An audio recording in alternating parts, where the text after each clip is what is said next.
대림절 세 번째 주일입니다. 대림절은 시간의 기다림이죠. 그리움의 신앙입니다. 무엇을 기다리고 또 누구를 위한 그리움입니까? 우리를 구속해 주신 예수 그리스도를 향한 우리의 기다림인 줄로 믿습니다. 우리를 창조해 주신 하나님 아버지를 향한 그리움인 줄로 믿습니다.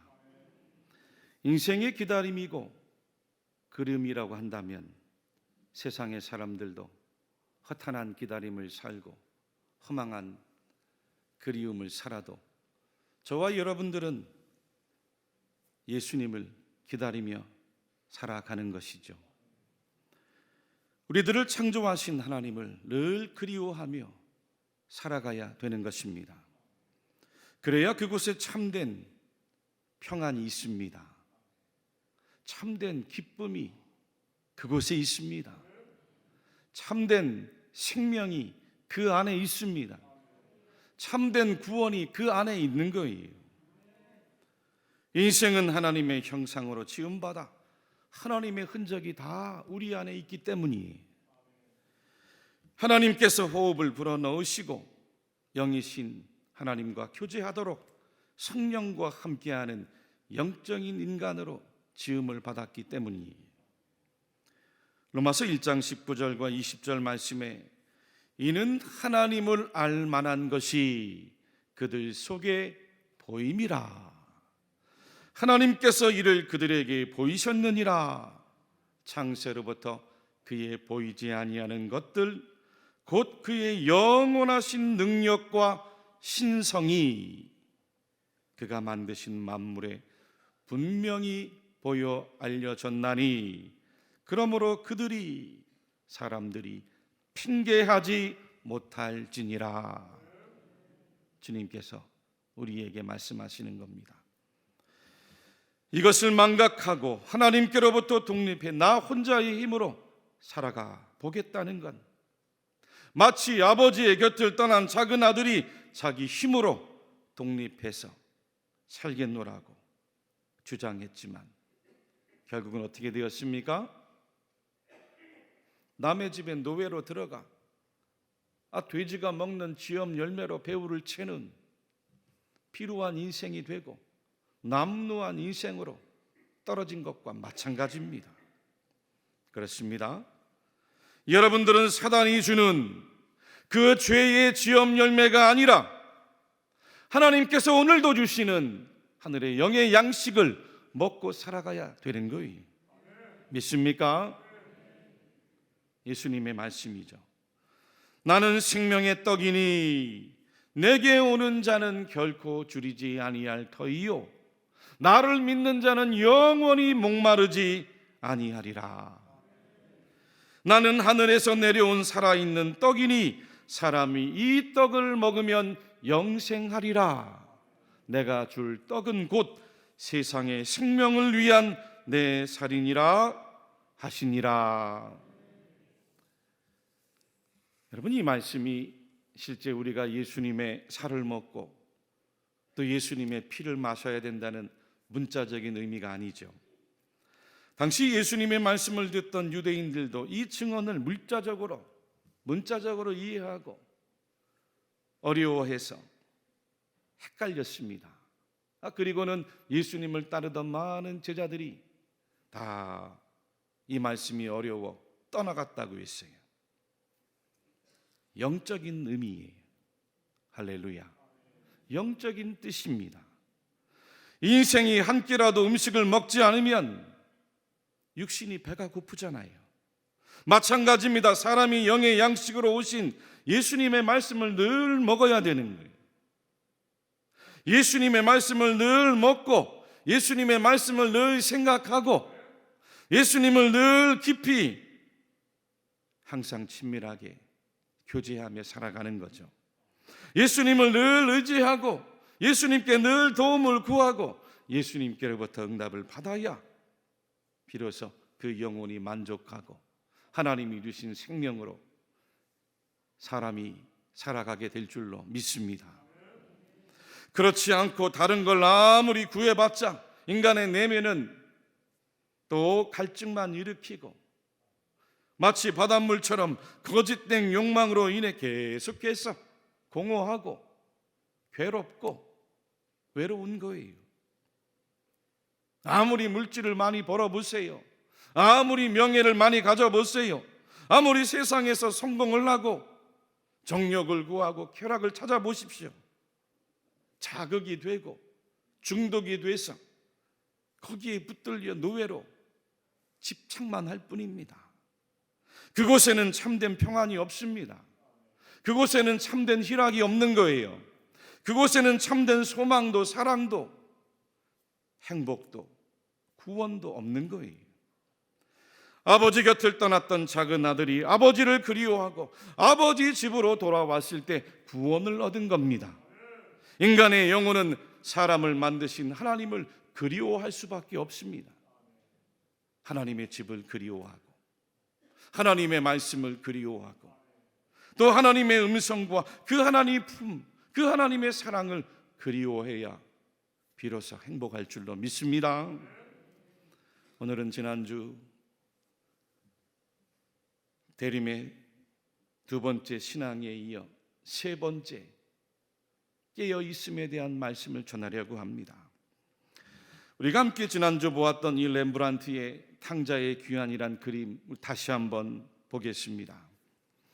저 그림을 보면 지난주는 아버지 품 안에 안겨있는 저 남루한 모습의 작은 아들을 중심으로 함께 보았습니다. 여러분, 사실 집을 나갈 때에 저 작은 아들의 모습이 저렇겠습니까? 빛나고 긴 머리를 휘날리면서 화려한 겉옷을 입고 잘 나갔을 거예요. 그런데 지금은 비쩍 마른 몸, 그것도 겨우 누더기를 걸치고 있습니다. 머리도 보면 삭발이 됐다고 했죠. 여러분, 삭발은 당시에 노예의 상징이에요. 아버지 곁을 떠나서 독립해 잘 살아보겠다고 했지만 고작 노예가 되고 말았습니다. 옷도 가만히 보면 겉옷이 아니라 속옷이에요. 달랑 속옷만 입고 있는 겁니다. 발도 보면 왼편 신발은 벗겨져 있었고 오른편 신발은 밑창이 다 달아 있어요. 발바닥도 굳은 살이 배기고 거친 상처와 각질로 사랑받던 아버지 집을 떠나서 그동안 먼 곳에서 고생하고 수고했던 그 수모를 다 상징적으로 보여주고 있는 그림이죠. 그런데 사실 저 그림은 렘브란트 화가 자신의 자화상이라고 합니다. 이 렘브란트가 원래 부유한 가정에 태어나서 일찍 젊은 시절에 성공한 화가가 되었습니다. 이름을 날렸어요. 명망가의 딸과 결혼을 하고 남부럽지 않은 삶을 살았답니다. 그런데 렘브란트가 아이 넷 중에 셋을 잃고 말아요. 나중에는 사랑하는 아내도 잃고 남은 희망 27살 난 아들마저 먼저 세상을 떠나보내고 말아요.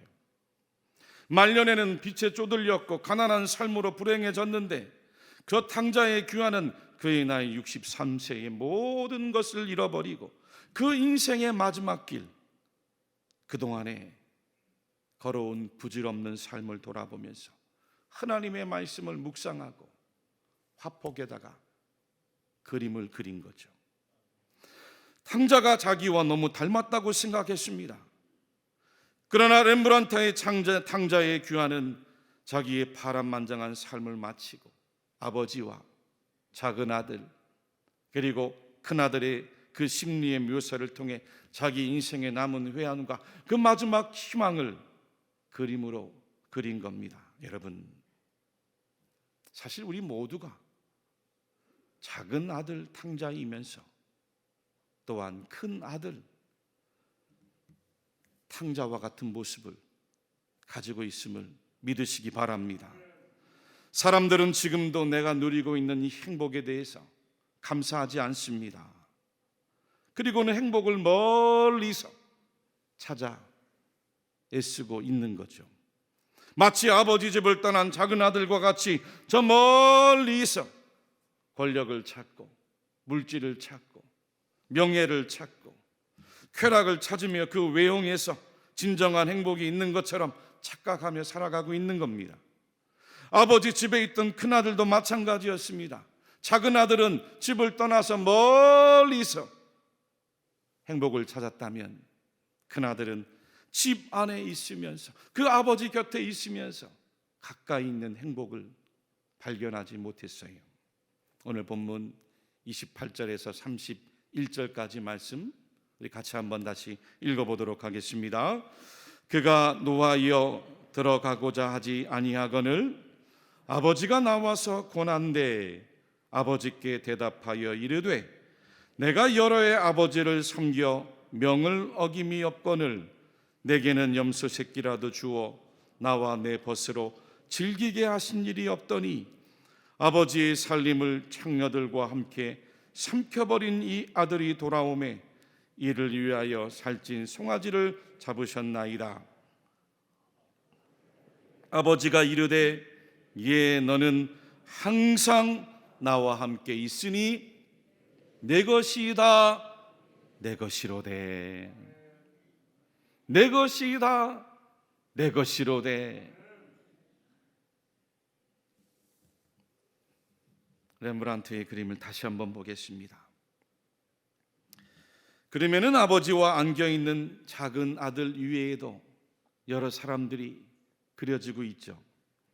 저 아버지 바로 옆에 깜깜해서 잘 안 보입니다만 긴 창 모자를 쓰고 앉아서 다리를 꼬고 있는 한 사람이 보일 겁니다. 왼손은 우편 다리에 얹어 놓았고 또 오른손은 품 안에서 뭔가를 끝내려고 하고 있어요. 그리고는 작은 아들을 쳐다보는데 아주 냉정하게 냉소적으로 바라보고 있습니다. 그리고 그 뒤에 온화한 얼굴로 서 있는 한 여인도 보이고 잘 보이진 않지만 그 뒤에도 한 여인의 얼굴이 그려져 있답니다. 맨 오른쪽에는 붉은 망토를 입고 두 손으로 배 앞에 긴 칼을 차고 있는 한 남성이 보입니다. 아주 근엄한 모습으로 서 있는데 언제든지 내 마음에 들지 않으면 저 칼을 빼서 누군가를 해치려는 기세로 서 있는 거예요. 바로 누굽니까? 큰아들이에요. 당당한 체격입니다. 발 아래에는 단 위에 올라와 있습니다. 주변의 여러 인물들이 집으로 돌아온 작은 아들을 바라보는 각자의 마음에 따라서 다양한 얼굴의 모습을 보입니다만 저 큰 아들의 얼굴은 옆모습만 보아도 아버지와 그 품 안에 안겨있는 작은 아들과 표정이 아주 사뭇 달라요. 아버지와 동생의 만남과 기쁨에 전혀 공감하지를 못하고 있습니다. 원망과 불만스러운 모습으로 동생을 바라보고 있는데 저 불만스러운 모습은 예수님 이야기에서도 고스란히 드러나고 있답니다. 오늘 성경 28절 말씀에 이렇게 증언했습니다. 그가 노하여 들어가고자 하지 아니하거늘. 집안의 종들로부터 동생이 돌아왔다는 소식을 전해 들었는데 큰아들은 분노하고 노해서 집으로 들어가지 않았다는 겁니다. 오늘 성경에 노하였다는 것은 헬라어 원어 오르기조인데 어떤 식물이나 열매 속에 즙이 꽉 차 있는 상태를 말합니다. 단순한 화가 아닙니다.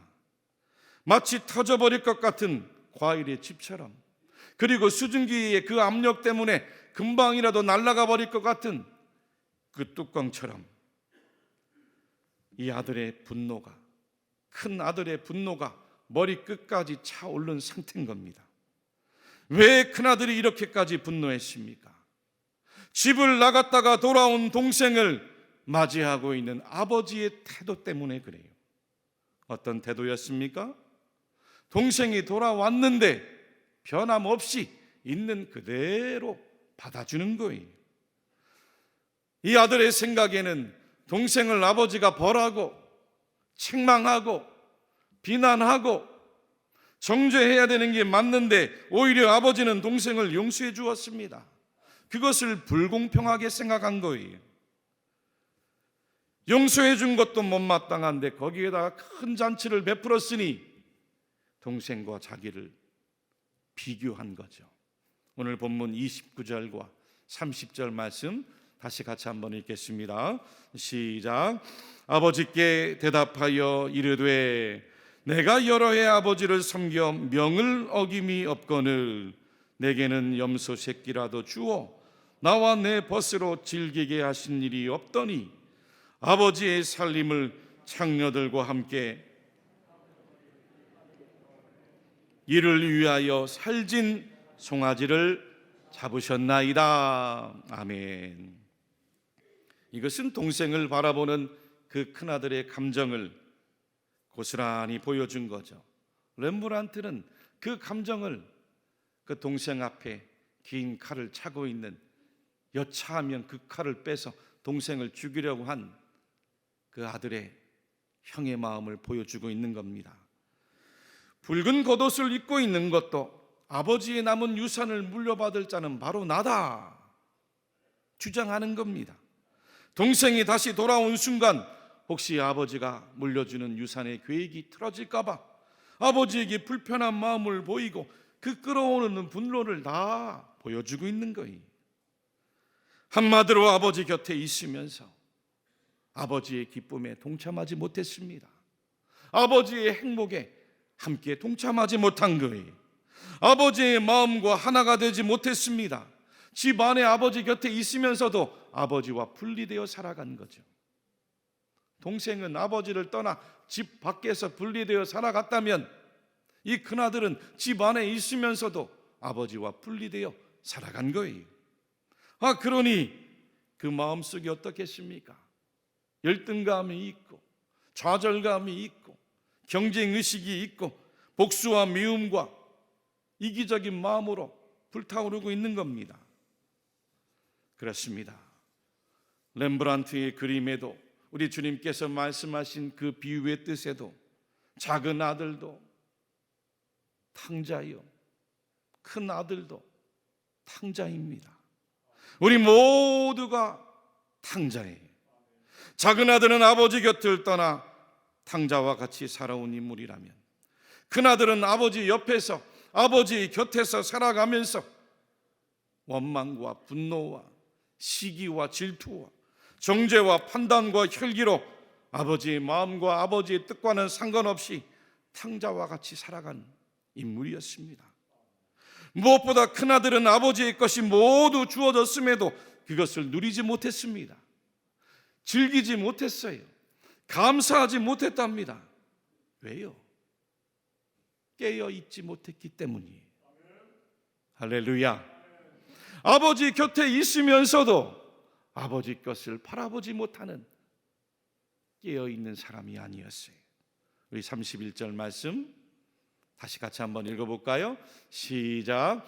아버지가 이르되 예 너는 항상 나와 함께 있으니 내 것이 다 내 것이로되 너는 항상 나와 함께 있지 않았느냐?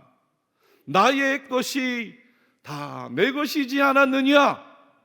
왜 몰랐느냐? 말씀하는 거죠. 오늘날 현대를 살아가는 그리스도인들의 가장 큰 불행이 바로 여기 있습니다. 하나님께서는 이미 지금 다 우리에게 주신 것도 충분한데 깨닫지를 못합니다. 그러니 남들과 계속 비교하고 남의 것을 바라보고 남의 것과 경쟁하면서 더 가지려 하는 거지요. 더 높아지려 하는 겁니다. 더 이기려 하는 거죠. 어느 책에 보니까 옛날에는 사람도 나무도 짐승도 다 함께 이야기하며 살아가도록 하나님께서 창조하셨다고 이야기를 했습니다. 사람들이 봄에 산으로 나무를 뜯으러 가면 새들이 날아와서 이렇게 이야기하는 거예요. 저쪽 골짜기에 가면 산나물이 많습니다. 가르쳐줬다는 거예요. 한낮이 되어서 목이 마를 때면 또 다람쥐가 찾아와서 저기 아래쪽 찔레 덩굴 옆에 샘물이 있습니다. 사람들에게 친절하게 이야기를 해주었대요. 그렇게 모두가 사이좋게 잘 지냈는데 인간들이 마음속에 욕심을 부리면서부터 나무와 짐승과 동물들에게 거짓말을 한 거죠. 기껏 머루 다래가 많다고 가르쳐주면 조금만 가져가겠다고 해놓고는 다 혼자 가져가는 거예요. 다른 사람 목도 남겨둬야 합니다. 말하면은 그래 다음에 그렇게 할게 해놓고는 또 가보면은 죄다 다 가져가고 마는 거예요. 그러면서부터 새들도 다람쥐도 노루도 오소리도 더 이상 사람하고는 말하지 않게 되었다는 겁니다. 어딘가 무엇이 있어도 절대로 가르쳐주지 않고 사람들이 알아듣지 않는 말로, 자기들끼리만 알아듣는 말로 세상이 바뀌었다는 슬픈 이야기. 사랑하는 교회 여러분들, 의미심장한 이야기입니다. 우리가 깨어 있으면 보입니다. 우리가 하나님 앞에 깨어 있으면 하나님께서 우리에게 주시는 것을 발견할 수가 있어요. 하나님 앞에 깊이 영적으로 깨어서 기도하고 교제하며 살아가 보세요. 샌프란시스코 잃어버렸던 새들과 다시 이야기를 나누게 되었다는 거잖아요.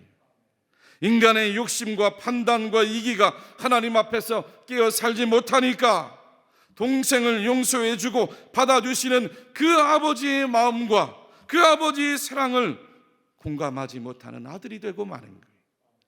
우리들도 마찬가지입니다. 이미 하나님이 다 주셨는데 깨닫지 못하니까, 깨어있지 못하니까 감사하지 못합니다. 누리지 못하는 거예요. 행복하게 살지 못합니다. 늘 마음속에는 불평이 있고 원망이 있고 남들과 비교하며 살아가는 거죠. 죄로 우리의 눈과 귀와 마음이 어두워져서 큰아들과 같이 살아가고 있는 모습이 바로 오늘 우리들의 모습인 겁니다. 주님께서 분명히 가르쳐 주셨어요. 내 것이 다 내 것이로되 아버지가 이르되 예 너는 항상 나와 함께 있으니. 그렇습니다. 하나님은 우리를 위해서 외아들이신 예수님까지도 십자가에서 물과 피를 다 쏟아내 주셔서 하나님의 사랑과 희생으로 다 내어주셨습니다. 우리에게 모든 것을 이미 다 내어주신 분으로 우리에게 확증해 주셨어요. 그 아버지의 마음과 사랑, 그 복음을 믿으십시오. 믿으십시오. 예수님께서 달란트 비유를 들려주실 때도 마찬가지였습니다. 어느 한 종에게 한 달란트를 맡겼습니다. 여러분, 한 달란트가 얼마나 큰 금액인지 아십니까? 작은 금액이 아니에요. 금방 한 달란트면 당시 화폐 기준으로 6,000데나리온이 6,000데나리온이면 당시 품꾼의 일삭 하루 일당이 한 데나리온입니다. 6,000일 16년 동안 일한 품삯이고 값어치입니다. 어마어마한 금액이었어요. 그런데도 종은 2달란트 받은 자와 10달란트 받은 자와 비교를 했습니다. 그리고 열등의식을 가진 거죠. 그 모습이 바로 오늘 우리가 살아가는 인간의 실존이라는 거예요. 무슨 뜻인가요? 하나님께서는 이미 우리에게 생명만으로도 다 주신 줄로 믿으시기 바랍니다. 우리가 살아있는 것 자체만으로도 하나님께서 우리에게 다 내어주신 거예요. 살아있으니까 하늘도 봅니다. 구름도 봐요. 하나님께서 지으신 모든 창조세계를 다 보고 있습니다. 바람도 느끼고 공기도 마시고 하늘의 새도 보는 겁니다. 모든 세상의 만물이 희생하면서 여러분들에게 선물로 내어주고 있는 거예요. 깨어 있어야 누릴 수 있습니다. 할렐루야. 깨어 있어야 행복한 거예요. 하나님 앞에서 깨어 살아가면 세상에 허드렛 일이 없습니다. 주님 앞에 깨어 살아가면 허드렛 일도 위대한 일인 겁니다. 기도로 깨어 있고, 말씀으로 깨어 있고, 봉사로 깨어 있고, 성령 안에서 영으로 깨어 있어야 보이는 것입니다. 깨어 있지 않으면 볼 수가 없습니다.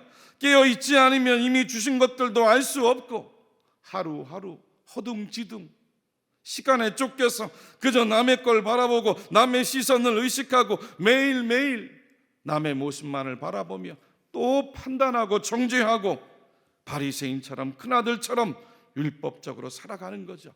예수 그리스도 안에서 우리 주님이 주신 그 천국 복음을 알 수가 없어요. 누릴 수가 없는 겁니다. 깨어있는 자에게 주신 하나님의 약속의 말씀입니다. 내 것이 다 내 것이로되. 이 위대한 하나님의 말씀, 여러분들의 말씀이 되기를 간절히 축복합니다. 마지막으로 시편 145편에는 이 하나님의 말씀을 붙들고 응답받은 한 시인의 위대한 간증의 찬양이 있습니다. 모든 사람의 눈이 주를 앙망하오니 주는 때를 따라 그들에게 먹을 것을 주시며 손을 펴사 모든 생물의 소원을 만족하게 하시나이다. 여호와께서는 자기에게 간구하는 모든 자, 곧 진실하게 간구하는 모든 자에게 가까이 하시는도다. 그는 자기를 경외하는 자들의 소원을 이루시며 또 그들의 부르짖음을 들으사 구원하시리로다. 주님의 말씀입니다. 누가복음 12장에는 예수님의 말씀도 있습니다. 참새 5마리가 2 아사리온에 팔리는 것이 아니냐. 그러나 하나님 앞에는 그 하나도 잊어버리시는 바 되지 아니하는도다. 너희에게는 심지어 머리털까지도 다 세신 바 되었나니 두려워하지 말라. 아멘. 미래를 두려워하지 말라는 거예요. 사람을 두려워하지 말라는 겁니다. 인생을 두려워하지 말래요. 너희는 많은 참새보다 더 귀하니라. 우리에게 친히 말씀해 주세요.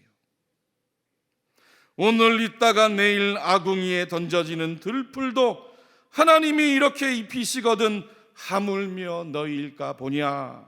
믿음이 작은 자들아, 그러므로 염려하여 이르기를 무엇을 먹을까, 무엇을 마실까, 무엇을 입을까 하지 말라. 주님의 말씀이에요.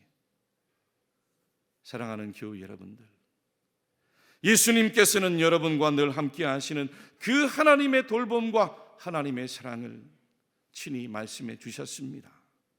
믿습니까? 대림절 3번째 주일을 맞이해 우리들의 마음속에 예수님을 향한 기다림의 촛불을 환하게 밝힙시다.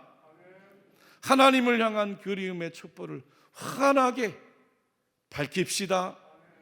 성령 안에서 깨어 있음의 촛불을 환하게 밝히셔서 어두워져가는 세상, 여러분들이 가는 곳마다 밝아지는 역사가 임할 수 있기를 주님의 이름으로 간절히 축원합니다.